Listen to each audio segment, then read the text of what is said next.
नमस्कार, न्यूज 24 देख रहे हैं आप और आपके साथ मैं हूं सऊद मोहम्मद खालिद। दिल्ली के सीएम अरविंद केजरीवाल ने आज पंजाब चुनाव के लिए मुफ्त बिजली का दांव खेल दिया।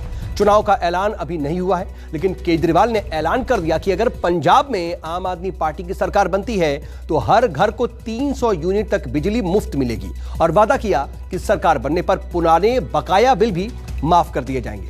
यह फैसला कैबिनेट की पहली ही बैठक में ले लिया जाएगा। मिशन पंजाब के लिए दिल्ली के सीएम केजरीवाल ने अभी से ही कमर कस ली। अभी चुनाव का ऐलान नहीं हुआ है, लेकिन केजरीवाल ने आम आदमी पार्टी के पंजाब प्लान का ऐलान कर दिया। केजरीवाल ने पंजाब के लिए दांव दिल्ली मॉडल का चला है, वही मॉडल जिसने केजरीवाल को 3 बार दिल्ली के सिंहासन पर बैठाया। यानी आम लोगों के लिए आम आदमी पार्टी ने 300 यूनिट तक फ्री बिजली का मॉडल। केजरीवाल ने वादा किया कि अगर पंजाब में उनकी सरकार बनती है तो दिल्ली की तरह वहां भी बिजली मुफ्त मिलेगी। आम आदमी पार्टी की पंजाब में सरकार, पंजाब में आम आदमी पार्टी की सरकार हर परिवार को 300 यूनिट तक बिजली मुफ्त देगी। मुझे लगता है हमारी जो हमने कैलकुलेशन की है, पंजाब के लगभग 80% लोगों की, 77 से 80% लोगों की बिजली का बिल 0 हो जाएगा। जैसा मैंने बताया, ऐसे बहुत सारे लोग हैं जिनके अनाप शनाप गलत बिल आए हैं। एक आदमी, गरीब आदमी जिसके घर में 1 पंखा 2 बल्ब हैं, उसका 50,900 रुपए का बिल कैसे आ सकता है? नहीं आ सकता। बिल गलत है, जानबूझ के गलत बिल भेजे जाते हैं। फिर वो बेचारा ठीक कराने जाता है तो कहते हैं इतने पैसे दे दो, तेरा बिल ठीक कर दूंगा। करते नहीं करते। जितने पुराने बिल हैं डोमेस्टिक के, जितने पुराने बिल हैं सारे माफ किए जाएंगे। दूसरा, जिन जिन लोगों के पुराने पेंडिंग बकाया बिल हैं, एरियर हैं डोमेस्टिक के, सारे माफ किए जाएंगे। पंजाब में सरप्लस बिजली मिलती है। पंजाब में ज्यादा बिजली उत्पादन होता है, कम खपत है, उसके बावजूद भी बिजली कट लगते हैं इतने बड़े बड़े। कई कई घंटों तक बिजली नहीं आती, खेती के लिए बिजली नहीं मिलती। 24 घंटे बिजली दी जाएगी। जैसे दिल्ली के अंदर हमने 24 घंटे बिजली दी, ऐसे ही पंजाब के अंदर भी 24 घंटे बिजली दी जाएगी। आम आदमी पार्टी के राष्ट्रीय संयोजक श्री अरविंद केजरीवाल ने आज पंजाब में फ्री बिजली पानी का कार्ड खेल दिया है। दरअसल इसी फ्री बिजली पानी के मुद्दे को लेकर दिल्ली में 2 बार सरकार बना चुके अरविंद केजरीवाल ने आज पंजाब के चंडीगढ़ में फ्री 300 यूनिट बिजली फ्री देने का वादा कर दिया है। और ये फ्री बिजली पानी का जो कार्ड है पंजाब के लोगों को पसंद भी आ रहा है। केजरीवाल ने दावा किया कि जो मॉडल वो पेश कर रहे हैं, अगर वो लागू हुआ तो करीब 80% लोगों के बिजली बिल 0 हो जाएंगे। केजरीवाल ने एक तरफ अपना प्लान बताया, दूसरी तरफ कैप्टन सरकार पर निशाना भी साधा। अरविंद केजरीवाल ने कहा कि देश में आज सबसे महंगी बिजली पंजाब में मिलती है, वो भी तब जब पंजाब अपनी बिजली खुद बनाता है। दिल्ली में बिजली नहीं बनती है, दूसरे राज्यों से खरीदनी पड़ती है। उसके बाद भी सबसे सस्ती बिजली दिल्ली में है। पिछले 1 साल से आम आदमी पार्टी के लोग सस्ती बिजली के लिए प्रदर्शन कर रहे हैं। अब ये जो मैंने कहा, ये केजरीवाल की गारंटी है, ये कैप्टन के वादे नहीं है। तो आप पूछोगे कि कितने दिन में पूरे करूं? उनके वादे तो 5 साल हो गए, तब भी पूरे नहीं हुए। जैसे ही सरकार बनेगी, पहली कलम से पंजाब के अंदर 300 यूनिट बिजली माफ कर दी जाएगी। पहली कलम से पुराने सारे बिजली के बिल माफ कर दिए जाएंगे, लेकिन 24 घंटे बिजली देने में टाइम लगेगा। बता दें कि सीएम अरविंद केजरीवाल ने पंजाब की सभी सीटों पर अगले साल होने वाले चुनाव में उतरने का ऐलान किया है। वहीं कांग्रेस भी अकेले ही मैदान में उतर रही है और अकाली दल ने मायावती की पार्टी बीएसपी के साथ गठबंधन का ऐलान किया है। पॉलिटिकल पंडितों का कहना है कि मुकाबला कांग्रेस और आप का हो सकता है। दिल्ली के मुख्यमंत्री अरविंद केजरीवाल पंजाबियों को फ्री बिजली देने के लिए और पंजाब की सियासत में उलटफेर करने के लिए चंडीगढ़ आए, प्रेस कॉन्फ्रेंस की और सिक्सर लगाने की कोशिश की, लेकिन अपनी ही बातों में ऐसे उलझे कि अब पंजाब यूनिट बिजली के मामले पर लगातार ही सफाइयां दे रहा है। विशाल इंग्लिश न्यूज़ 24 चंडीगढ़। इधर तीसरी लहर की आशंका के बीच भारत को चौथी वैक्सीन मिल गई है। स्वास्थ्य मंत्रालय ने आपातकाल में मॉडर्ना के इस्तेमाल की मंजूरी दे दी है। सिप्ला अब इस वैक्सीन का आयात भारत में कर सकेगी। मॉडर्ना के अलावा फाइजर की वैक्सीन को भी जल्द ही मंजूरी दी जा सकती है। कोविशील्ड, कोवैक्सीन और स्पुतनिक वी के बाद मॉडर्ना चौथी वैक्सीन है जिसे भारत में मंजूरी मिली है। ये वैक्सीन 18 साल से अधिक उम्र के लोगों को लग सकती है। नीति आयोग का कहना है कि अंतर्राष्ट्रीय स्तर पर विकसित पहली वैक्सीन मॉडर्ना को अनुमति दी गई है। मुंबई स्थित फार्मा कंपनी सिप्ला ने भी मॉडर्ना वैक्सीन के इंपोर्ट और मार्केट ऑथराइजेशन के लिए मंजूरी मांगी थी, जिसे डीजीसीआई ने मंजूर कर लिया है। आपको बता दें कि डीजीसीआई ने 1 जून को ही विदेशी वैक्सीन के लिए नियमों में ढील दी थी। डीजीसीआई ने बताया था कि अगर किसी वैक्सीन को अमेरिका, यूरोप, यूके, जापान या WHO से मंजूरी मिल चुकी है तो उसे भारत में ब्रिजिंग ट्रायल करने की जरूरत नहीं है। The new drug permission has been granted to Moderna. This is the first internationally developed vaccine for which now such permission exists today. And as I said, this new drug permission for restricted use, which is the other name for emergency use authorization, is now in operation. Moderna ने भारत में नियामकीय मंजूरी मांगी थी और सिप्ला ने टीके का आयात विपणन संबंधी प्राधिकार के लिए आवेदन किया था। मॉडर्ना की वैक्सीन मैसेंजर आरएनए पर निर्भर करती है, जो कोशिकाओं को कोरोना वायरस के खिलाफ इम्यूनिटी तैयार करने के लिए प्रोग्राम करता है। WHO से मॉडर्ना को पहले ही मंजूरी मिली हुई है। WHO के मुताबिक मॉडर्ना की वैक्सीन कोरोना के खिलाफ 94.1% तक असरदार है। WHO का कहना है कि मॉडर्ना वैक्सीन की पहली डोज लगने के बाद 14 दिन के बाद कोरोना का खतरा 94.1% तक कम हो जाता है। और ये मंजूरी ऐसे वक्त में दी गई है जब तीसरी लहर का खतरा मंडरा रहा है। ऐसे में वैक्सीन की कमी भी दूर होगी और ज्यादा से ज्यादा लोगों को टीका लग सकेगा। पल्लवी झा के साथ ब्यूरो रिपोर्ट, न्यूज़ 24। इधर सिख लड़कियों के जबरन धर्मांतरण मामले में 2 लड़कियों में से एक का वीडियो सामने आया है, जिसमें लड़की खुद ये कह रही है कि मैंने अपनी मर्जी से धर्मांतरण और निकाह किया है। किसी ने ना तो मेरे साथ जबरदस्ती की और ना ही गुमराह किया है। लड़की ये बता रही है कि उसकी उम्र 29 साल की है और अपने फैसले लेने में वो पूरी तरह से सक्षम है। लड़की ने यह भी कहा है कि हमने हाई कोर्ट की इजाजत से ही साथ रहने का फैसला किया है। मेरे साथ किसी ने ना किसी तरह की जबरदस्ती की है, ना ही किसी तरह की बात जबरदस्ती मनवाई गई है। सिर पर दुपट्टा, चेहरे पर मास्क, पहचान तो नहीं पाएंगे, लेकिन आपको बता दें कि ये लड़की उन 2 लड़कियों में से एक है जिसके धर्म परिवर्तन को लेकर जम्मू कश्मीर से दिल्ली तक कोहराम मचा है।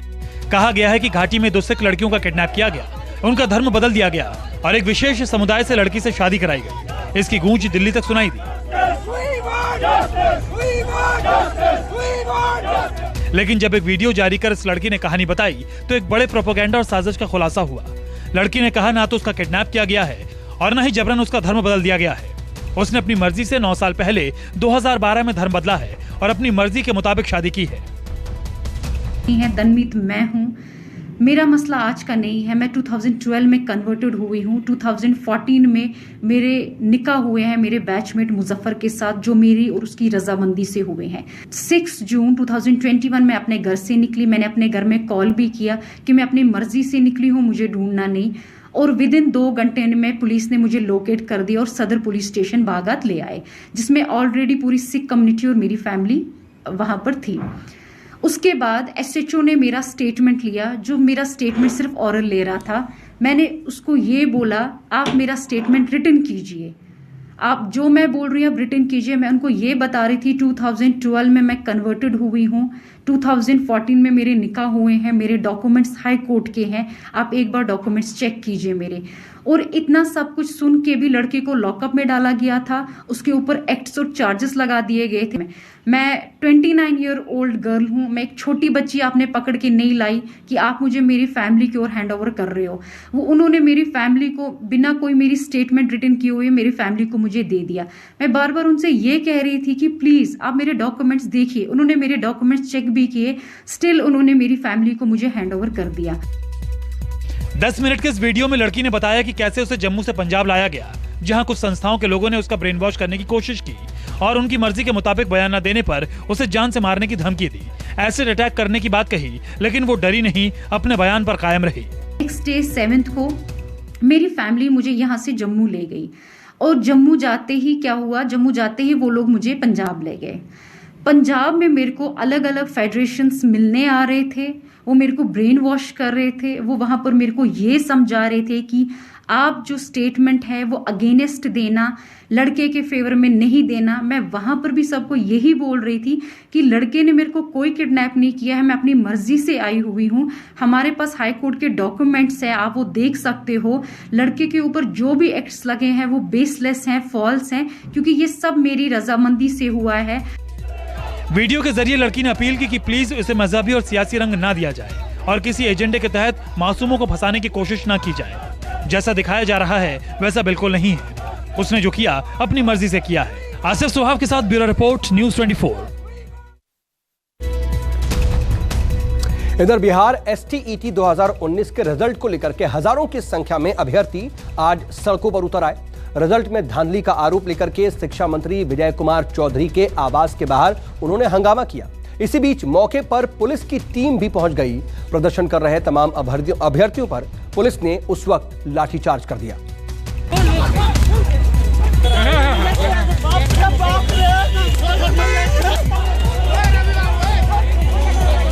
अपनी मांगों को लेकर शिक्षा मंत्री के घर का घेराव करने पहुंचे इन छात्रों पर लाठीचार्ज हो गया।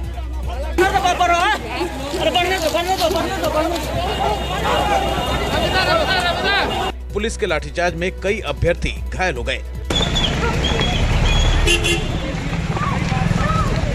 दर्जन भर से ज्यादा अभ्यर्थियों को पुलिस ने गिरफ्तार भी कर लिया। अभ्यर्थियों की मांग है कि विषयवार कट ऑफ के आधार पर मेधा सूची जारी की जाए। पुरुष और महिला वर्ग का कट ऑफ अलग अलग जारी क्यों नहीं किया गया? कितने नंबर पर छात्रों का चयन हुआ क्यों नहीं बताया गया? किस विषय में कितनी रिक्तियां थी, कितना रिजल्ट जारी हुआ? जब तय सीटों से कम रिजल्ट हुआ तो अभ्यर्थी मेरिट से बाहर कैसे हुए? बिहार की राजधानी पटना में ST के जो छात्र हैं वह लगातार प्रदर्शन कर रहे हैं। उनका कहना है कि जो रिजल्ट आया है उसमें धांधली हुई है। ये बताओ, क्या प्रदर्शन क्यों कर रहे हो? क्या हम सबका सही डिमांड है सर, क्वालिफाइड नौकरी के लिए। कागज क्या चीज क्या बोलता सर? क्वालिफाइड के लिए सर, नौकरी के लिए वही हमको डिमांड है सर।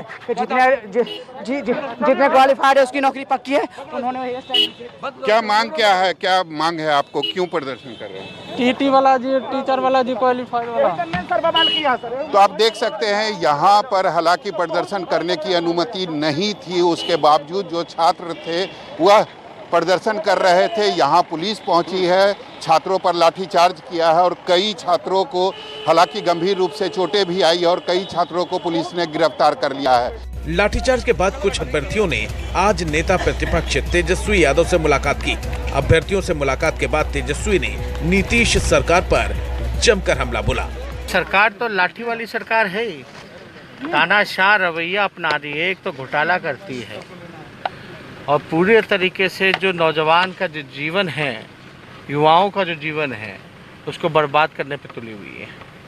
आप देखिए 11 से है और अब 21 हो गया, अब तक जो है किसी को पक्की नौकरी जो है लोगों को नहीं मिल पा रही है। रिजल्ट में आपने भी देखा होगा, सनी लियोनी टॉप की मलयालम की एक हीरोइन है, उसको भी इन लोगों ने पास करा दिया। इतनी बड़ी धांधली है, जांच कोई नहीं हो रहा। 21 जून 2021 को शिक्षा विभाग ने STET 2019 के बाकी बचे 3 विषयों के परिणाम की घोषणा की थी। इसके बाद सही अभ्यर्थी भड़के हुए हैं। सारा बवाल नतीजों की 2 category, qualified and in merit list और qualified but not in merit list से शुरू हुआ और आज सड़क तक पहुंच गया।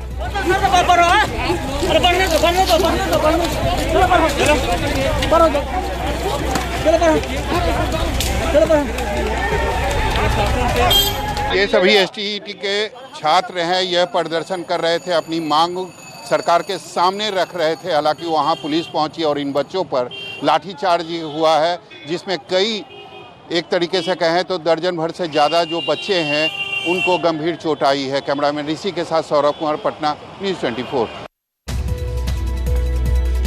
इधर खबर मध्य प्रदेश से है, जहां पर स्कूल शिक्षा मंत्री इंदर सिंह परमार का शर्मनाक बयान सामने आया है। दरअसल निजी स्कूल फीस में कमी की मांग को लेकर के पालक महासंघ के सदस्य आज स्कूली शिक्षा मंत्री इंदर सिंह परमार से मिलने के लिए उनके बंगले पहुंचे थे। पालक महासंघ की मांग थी कि कोरोना काल में स्कूल लग नहीं रहे हैं, लेकिन निजी स्कूल वाले लगातार उनसे फीस वसूल कर रहे हैं और इस पर सरकार लगाम लगाए, कोई हल निकाले। लेकिन इसी के बाद जो बयान उनका सामने आया वो बेहद विवादित है। 1 घंटे से हम लोग इंतजार कर रहे थे। माननीय मंत्री महोदय जी आए बाहर कार में बैठे और जब हमने अपनी बात रखी तो माननीय मंत्री महोदय जी ने जो आज हमारे साथ अभद्रता की है, उन्होंने स्पष्ट कहा अभिभावक को मरना है तो मर जाए, मुझे कुछ नहीं करना है। अगर मंत्री महोदय जी इतना गैर जिम्मेदाराना अगर बयान दे रहे हैं तो मालक महासंघ की माननीय मंत्री महोदय जी से मांगे, मानवता के नाते वोटर से चुनी हुई सरकार से आप मंत्री जी बने हुए हैं, आपको अभिभावकों के हितार्थ के लिए आपको इस्तीफा दे देना चाहिए। जिस तरीके से व्यवहार था और जिस तरीके से उनने हम लोगों को धुतकारा है, हमें लगता है कि हमने उनको मंत्री बना के सबसे बड़ी गलती की है। और आज हमें लगता है कि हमें तो वोट ही नहीं देना चाहिए था किसी को भी। जिस तरीके से उनने कहा कि भाई मर जाओ, अगर हम मर जाएंगे हम वो कर लेंगे तो ये हमारे बच्चों को पालेंगे क्या, या हमारे परिवार चलाएंगे, किस तरीके से ये काम करेंगे। इधर जिला पंचायत अध्यक्ष चुनाव में नामांकन वापसी के आखिरी दिन बागपत में बड़ा खेल होने वाला था। एक महिला रालोद एसपी की उम्मीदवार ममता जयकिशोर बनकर के उनका नामांकन वापस लेने के लिए पहुंच गई। इस बाबत महिला ने कलेक्ट्रेट में एफिडेविट भी दाखिल कर दिया। इस बात की खबर जब ममता जयकिशोर के समर्थकों को लगी तो हंगामा खड़ा हो गया। रालोद कार्यकर्ताओं ने कलेक्ट्रेट का घेराव किया, जमकर नारेबाजी हुई, बवाल हुआ। जब हंगामा बढ़ा तो प्रशासन ने जांच की। जांच में यह पता चला कि यह महिला दरअसल फर्जी ममता जयकिशोर बनकर के पहुंची थी और असली ममता जयकिशोर तो राजस्थान में मौजूद है। का जो पर्चा है वो खुद उठा के ले गए, जबकि मैं बागपत से 400 किलोमीटर दूर राजस्थान में एक होटल सूर्य विलास पैलेस, उसमें मैं रुका हूँ भरतपुर में। और मेरे दोनों प्रस्ताव रीता मलिक जी भी और सुनील जी भी मेरे साथ हैं। कोई मेरे प्रस्ताव ने एफिडेविट नहीं दिया, ना हमारी वाइफ ने दिया, ना किसी ने दिया। और हम फार्म भर तो यहाँ आ गए थे जब से हम यही हैं। निर्वाचन आयोग से और निर्वाचन आयोग से भी बात हुई, सबसे बात हो। निर्वाचन आयोग से मांग करता हूँ, निर्वाचन आयोग से मांग करता हूँ, अगर ऐसा मेरा पर्चा इन्होंने जबरदस्ती उठाया या कुछ हुआ तो मैं अपने बच्चों को लेकर आत्मदाह करूंगा। और इसका सिर्फ सारा पूरी सरकार पे, उत्तर प्रदेश की सरकार पे, बागपत की प्रशासन पे उस पर जाएगा। और अब सुनिए कि इस पूरे मामले में बागपत के डीएम का क्या कहना है। दिन में लगभग करीब 12 साढ़े 12 के आसपास एक वापसी का पर्चा दाखिल हुआ, जिसमें ये कहा गया कि हम ममता है जिसकी आइडेंटिटी की शिनाख्त की गई। और 2:20 और 2:30 के आसपास एक एप्लीकेशन आई जिसमें कहा गया कि नहीं साहब हम ममता नहीं हैं, जिसकी जांच कराई गई। जांच में ये हम लोगों ने एस्टेब्लिश कराने की कोशिश करी कि क्या सत्यता है कि कोई व्यक्ति तो नहीं, जिससे कि हम लोगों ने उनसे वीडियो कॉल पर बात करी, उनको फ़ोन किया गया कि भाई आप हैं कि नहीं है करके, क्योंकि उनकी सत्यता जो संदिग्ध लग रही थी। और उनके बाद एस्टेब्लिश होने के बाद ये डिसाइड किया गया कि वो सेम व्यक्ति नहीं है, उनके खिलाफ कार्रवाई की जा रही है।